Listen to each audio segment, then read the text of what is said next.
Oscar Bevis, IFL TV, proudly sponsored by The Last. Delighted to be joined here in San Diego, California by Tarik Zaina. How are you, my friend? I'm fantastic, mate. Thank you for having me. How are you? That's a pleasure. I'm good.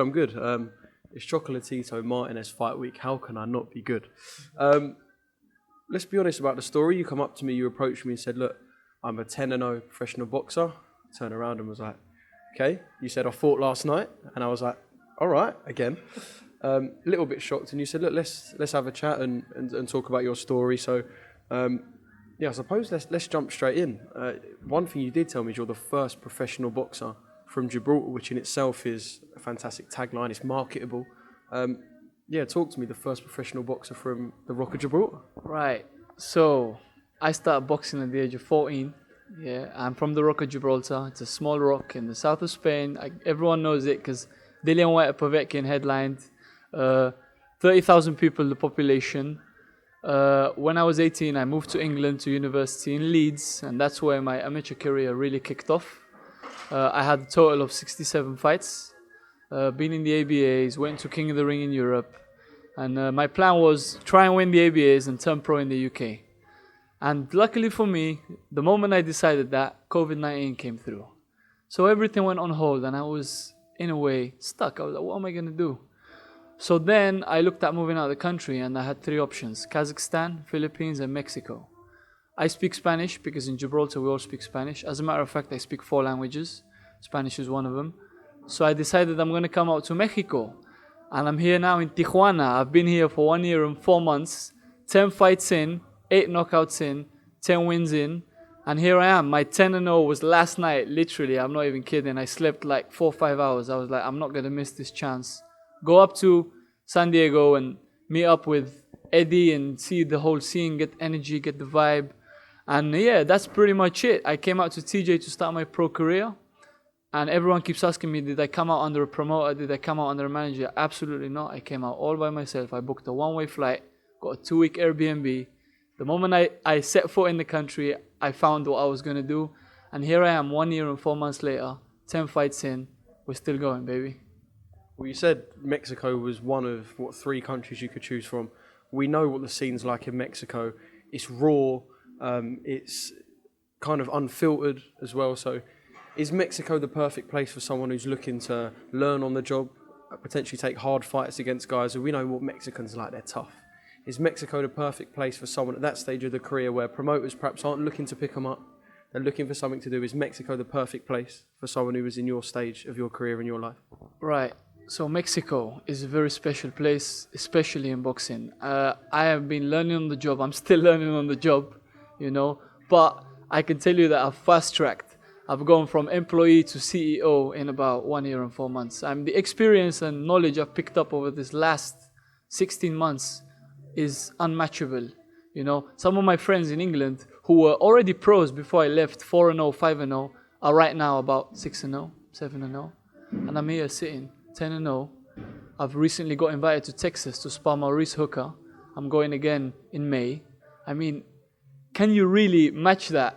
I am in the capital of boxing, Oscar. LA, all the way down to Tijuana. That part of the country is where boxing is. Everyone is here. Robert Garcia, all the top coaches you can think of are in this area, And Mexico, look, it's the land of warriors.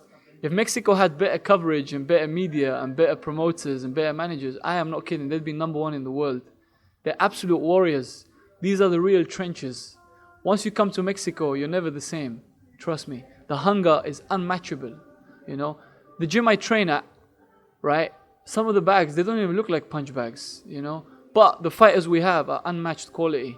You know what I mean? So, for every fighter out there who really wants a unique experience that's going to change your life, especially in boxing, come out to Mexico or LA, this part of the world, because this is where boxing is. This is the real scene.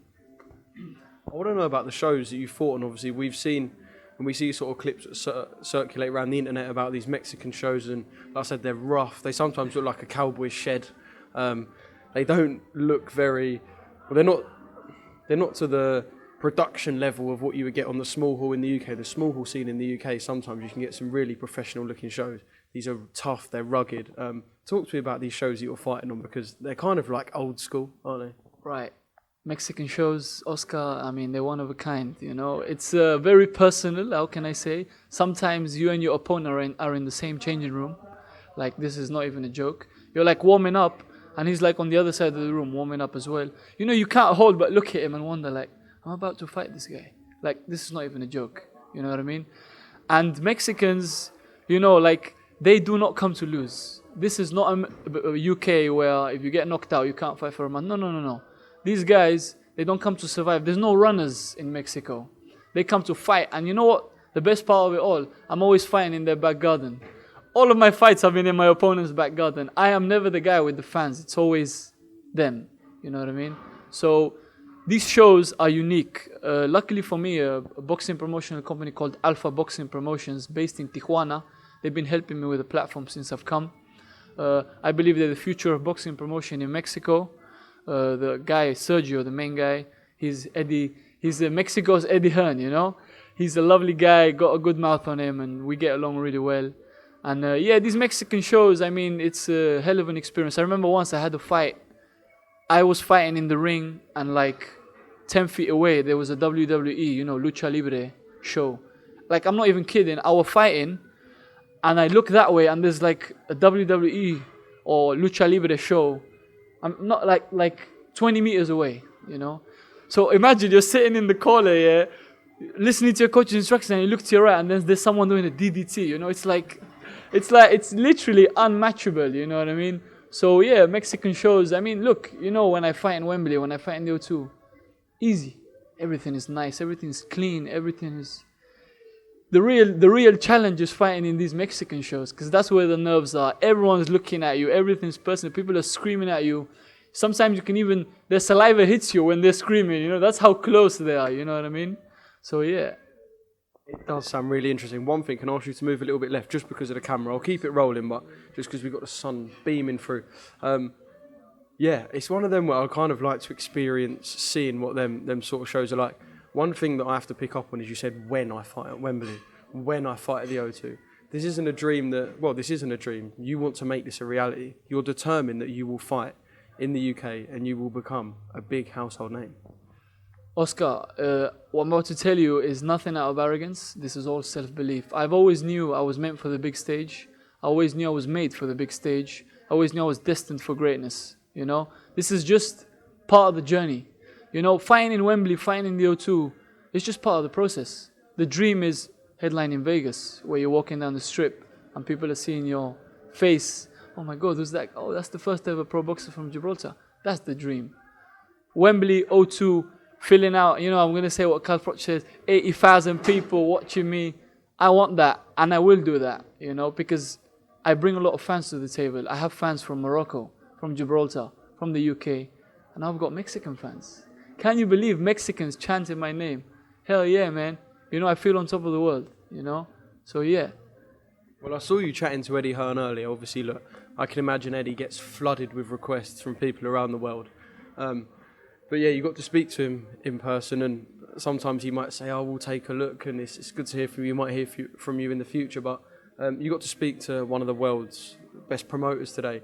So just being around this and being around a fight week between a pound-for-pound legend in Chocolatito and Julio Cesar Martinez, is this sort of the opportunity you needed to just speak to boxing people and just push yourself a little bit today? I mean, look, you can ask my girlfriend and my friends. Since this fight got announced, I always told them, when the fight comes, I'm going to go meet Eddie Hearn. I knew this was going to happen. You know, I spoke this into existence.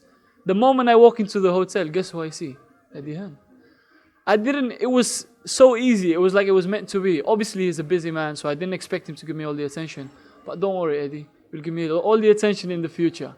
But I love this. I feed off this energy, you know. I feed off this vibe. I feed off this atmosphere. This is what I'm meant for, you know. I'm going to go to the fight tomorrow and feed off more of the energy, you know what I mean? So for me, there's no butterflies in my stomach. I already know I belong in this stage. It's just a matter of time, you know what I mean? So yeah. One more thing I will ask you before we wrap this up is, where do you go from now? So look, we've spoken, you've told me about your journey and whatnot, and you spoke to Eddie Hearn. Where do you go from now? You go to the fight tomorrow night, and then you go back to Mexico and you continue this professional journey. Do you reach out to promoters? How do you get from this stage in Mexico to where you want to be from now? Right. See, that's a difficult question, Oscar, because I'm a bit torn in both worlds here. I don't know if my next move should be United States or United Kingdom. However, I do have a message. All the UK fighters in the super lightweight / welterweight division, I'm coming for you all. Each and every one. Remember the name. This is not a threat. Just remember, I'm coming, baby. The Sandstorm in the building. I can't tell you where I'm gonna go, but I'm coming.